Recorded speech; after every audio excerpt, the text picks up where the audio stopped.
और जब सिस्टम सरकार के पास नहीं होता तो देशभक्त जनता सिस्टम बनाती है, और वही देश बचता है जिसके पास ऐसे मर्द देशभक्त हो जो अपनी सिस्टम बनाए। सरकार के भरोसे रहने वाला समाज कभी टिकता नहीं है। और इसलिए हम महाराष्ट्र में जल्दी एक बड़ा आंदोलन लेकर आने वाले। कैसा रहेगा, क्या रहेगा, जल्दी ही बताएंगे। लेकिन अगर इस समय कहीं पर एक प्रायोगिक तत्व पर एक आप लेकर नहीं आएंगे, सक्सेस करके नहीं दिखाएंगे, तो कुछ नहीं होने वाला। जिन्होंने सीमा पर खड़े होकर कई सैनिकों को प्रेरणा दी, हमारे साथ रक्षा विशेषज्ञ है, खुद भी सीना चौड़ा करके शत्रु के सामने खड़े रहे, प्रफुल्ल बख्शी जी, आप तो वर्षों तक सीमा पर रहे हैं, जवानों का नेतृत्व किया है, ये घुसपैठ देखकर क्या कहेंगे? देखिए, ये घुसपैठ देखकर, मेरी आवाज आ रही है? बिल्कुल आ रही है। बिल्कुल, ये घुसपैठ देखकर हमको शुरू पहले भी शर्म आती थी और अभी भी शर्म आ रही है। ये कोई नई चीज थोड़ी हो रही है कि हम सोच रहे कि अभी सदी स्टार्ट हो गई है। ये सालों से शुरू हो रही है। ये जम्मू कश्मीर में अब खुलेआम चल रही है, अब खुलेआम चल रही है, उसका तंत्र बन चुका है, इतनी बात है। और ये जब तक चल रही है इसलिए चल रही है कि हमारे लोग जो छुप बसे हुए हैं हिंदुस्तान में, वो सहानुभूति रखते हैं दुश्मन के साथ। जी, वो बिल्कुल पैसा खाते हैं। जब आपको पैसा नकद मिलता है तो आपकी जबान बंद रहती है। बिल्कुल सही, इसीलिए बंद रहती है और इसीलिए वोट गैदरिंग होती है।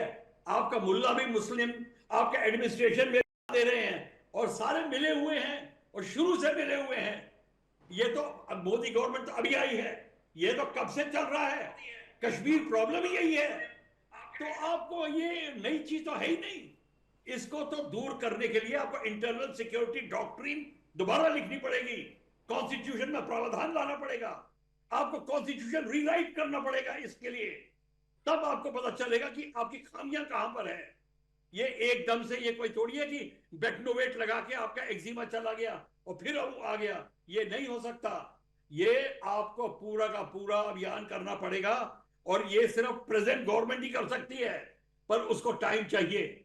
वो समय बड़ा कम है, बहुत चीजें इकट्ठी हो रही हैं, ये नहीं हो पा रहा। अभी जम्मू का खत्म नहीं हुआ, कैसे रोहिंग्या बैठे कश्मीर के उत्तराखंड में, जम्मू में, हर जगह कैसे पहुंच गए? ऐसे ही पहुंचे, उनके आधार कार्ड बन गए, उनको पानी मिल गया, बिजली मिल गई, जो झोपड़ियां मिल गई, सब कुछ मिल गया। और ये स्लीपर सेल्स हैं आपके, दुश्मन इनके साथ हथियार आएगा। बिल्कुल बिल्कुल स्लीपर सेल है। क्या बात, किस किस को संभालेंगे?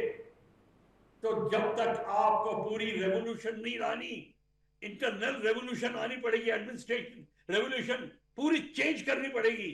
चाहे आपको कॉन्स्टिट्यूशन रीराइट करना पड़े, आपको करना पड़ेगा। ये पुराना नहीं चलेगा। तो इसीलिए मैं कहता हूं चौहान साहब, जब तक हमारे को जागरूकता नहीं रहेगी इस पॉइंट से, तब तक आप कुछ नहीं कर सकते। आप सिर्फ हम बहस करते रहेंगे कि पहले होता था, ऐसे होता है और हम क्या करें, सिस्टम ही ऐसा है। ये सिस्टम को बदलना पड़ता है और बदलने के लिए अगर माँ का बेटे के में रोष आ जाए तो वो सिस्टम बदल देगा। वो तो देर नहीं लगती बदलने में। खून में उबाल एक बार आ गया, वो रुकेगा नहीं।